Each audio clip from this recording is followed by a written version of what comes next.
各位网友，大家好，欢迎来到报明说。这期话题我们说一说尹锡悦上台9个月，反华势力是大失所望。2月18号，美国外交官网站发表了一篇评论文章，对韩国总统尹锡悦是非常的不满，认为韩国对中国太克制了，而且是一以贯之。尹锡悦的做法呢，并不出人意料。经济基础嘛，始终是决定上层建筑的。一个国家的元首如果不根据自己的国情和民情来制定国策，用不了多久就得下台。作为中国的近邻，如果不考虑中国的经济实力和贸易地位，无视中国的善意，不注重和中国搞好关系，那一定会陷入困境。澳大利亚就是个典型的例子。韩国的历任国家元首呢，一定会坚持走亲美路线，因为不亲美就上不了台，上了台也会很快被搞下台。但是在处理对华关系上也都比较慎重，比较理智。2017年呢，文在寅顶不住美国的强大的政治压力，接纳了美国的萨德反导系统。中国制裁了向美军提供萨德阵地用地的韩国企业乐天集团，韩国只能默默的接受。尹锡悦在上台之前呢，在中韩关系问题上发表了很强硬的讲话，这让美国的反华势力是很受鼓舞啊。在东北亚只有5国6方，韩国虽然看起来是比较弱势的一方，但实际上影响力并不小。和日本不同的是，韩国没有战争的血债，没有历史的包袱，国家的权力是完整的。韩国呢还有5000万人口，拥有发达的制造业，韩国的军火工业是位列世界前列啊，陆海空3军的装备它都能生产。韩国有将近70万大军，几乎是日本自卫队总兵力的3倍。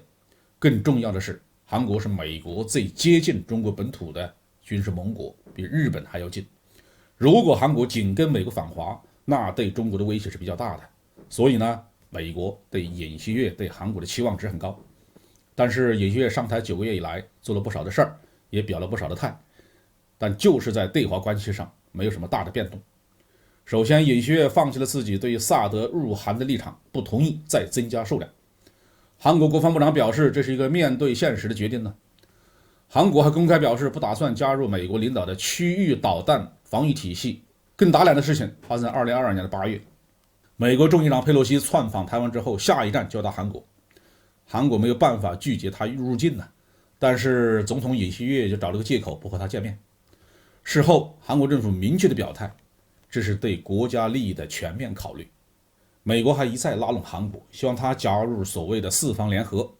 也就是澳大利亚、印度、日本和美国组成的反华机制。在竞选总统期间，尹锡悦发誓要成为4方的正式成员，但是现在就只字不提了。韩国还对美国发起的对华集成电路的禁运表现得不是很积极。不但尹锡悦政府对这件事情毫无兴趣，韩国主要企业三星、海力士也是非常的抵触，因为这直接伤害了韩国的企业利益和他的国家经济利益。所以呢，这个美国政府称之为芯片4的计划一直没有取得实质性的进展。身处东北亚，尹锡悦对周边的局面是很清楚的，在中美之间寻求平衡是理所当然的，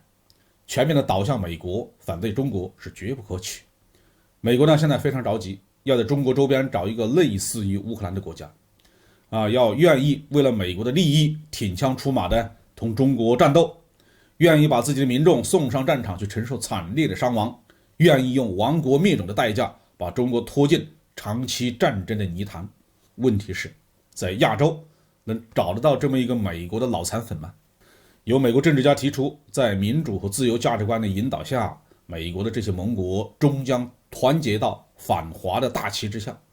共同为了美国的利益去流血流汗，去送钱送命。这些美国的政客可能忘记了，朝鲜半岛受到中国文化的影响绝不是近几十年的事情，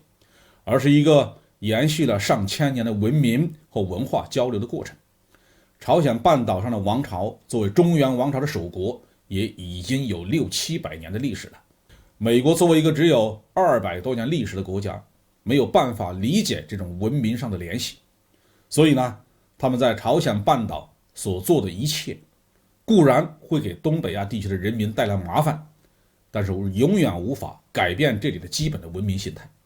也不可能改变韩国政界的思维方式。好，这期话题我们就说到这里。